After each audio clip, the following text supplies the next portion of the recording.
তোমার কি মনে হয় যে দিন 24 ঘন্টার জায়গায় 25 ঘন্টা হইলে ভালো হইতো? অর্থাৎ সারাদিন অনেক কাজ করো, অনেক পড়ো, কিন্তু দিন শেষে কাজের লিস্ট কখনো কমপ্লিট হয় না। অর্থাৎ দিনে যদি 10টা টাস্ক লেখো, দেখা যায় যে 3-4টা হইছে, দিন শেষে যায় দেখো আসল কাজই করি নাই, নকল কাজ করে ফেলছি।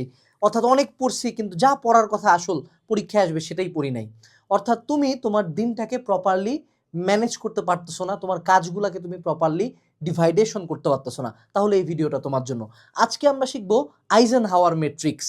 এটা খুব কঠিন উচ্চারণ না, কঠিন স্পেলিংটা কঠিন, বাট আমি তোমাকে খুব ইজিলি বুঝাই। এটা একটা ফ্রেমওয়ার্ক, আইজেনহাওয়ার ফ্রেমওয়ার্ক বলে এটাকে, যেটার মাধ্যমে তুমি তোমার কাজগুলাকে, ডেইলি কাজগুলাকে 4টা সেগমেন্টে ভাগ করো, দেন এর মধ্যে চুজ করো কোনটা আগে করবা, কোনটা পরে করবা, কোনটা একেবারেই করবা না।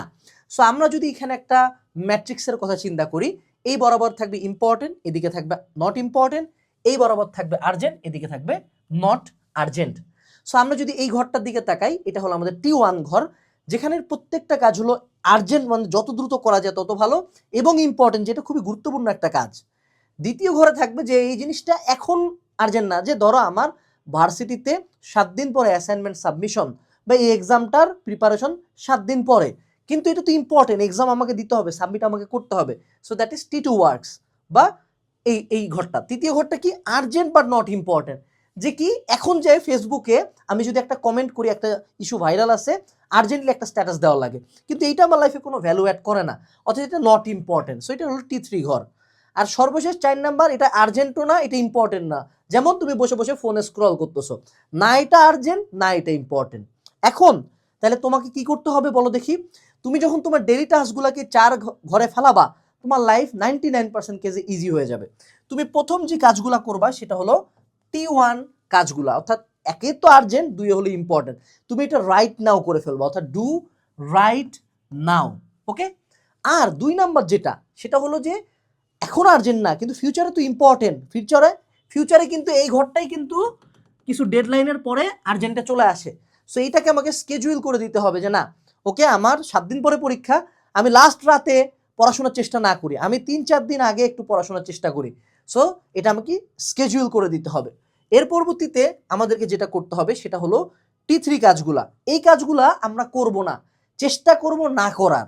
এই কাজগুলো অন্য মানুষকে দিয়ে করাইলে আরো বেটার হয়, যে আর্জেন্ট কিন্তু অত ইম্পর্টেন্ট না। যেমন হইতে পারে যে তোমার যারা হলো একটু বিজনেসম্যান টাইপের, তাদের হলো সোশ্যাল মিডিয়া চালানোটা ওরকম আর্জেন্ট না।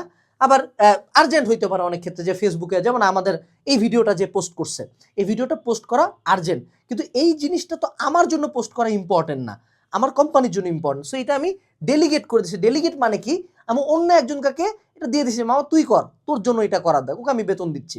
আর সর্বশেষ যে কাজটা, যেটা আমাকে টোটালি রিমুভ করে দিতে হবে আমার লাইফ থেকে, তাহলে দেখবো যে আমার দিনে অনেকগুলো সময় বাঁচা যাচ্ছে। দ্যাট ইজ T4, যে একে আর্জেন্ট না, 2 ইম্পর্টেন্টও না। সো এটা টোটালি বাদ। ওকে স্যার, আমরা এখন আরেকটা জিনিস শিখবো, যেটা আমাদেরকে সোহাগ ভাই শিখাইছে। সেটা হলো তোমার লাইফে তুমি সবসময় যেটা করবা, এই T1 যে টাস্কগুলো আছে, এগুলোকে তুমি টোটালি এমটি করে দিবা, অর্থাৎ এগুলা সবসময় ফাঁকা রাখবা। তুমি সবসময় প্রাইম ফোকাস রাখবা এই জায়গায়, যে T2 কাজগুলো সবসময় তুমি প্রাইম ফোকাসে রাখবা, এগুলা করে ফেলবা বেশি করে, এগুলো বেশি বেশি করে করবা। তাহলে তোমার এই জায়গাটা অলওয়েজ ফাঁকা থাকবে। কারণ আমি ডেডলাইনের জন্য পড়া জমায় রাখলাম, পরবর্তীতে আসে এখানে চলে আসলো, তখন কিন্তু আমি অত ফোকাস দিয়ে কাজটা করতে পারবো না, কাজটার মধ্যে অত ডিটেলস থাকবে না, কাজটা অত পারফেক্ট হবে না।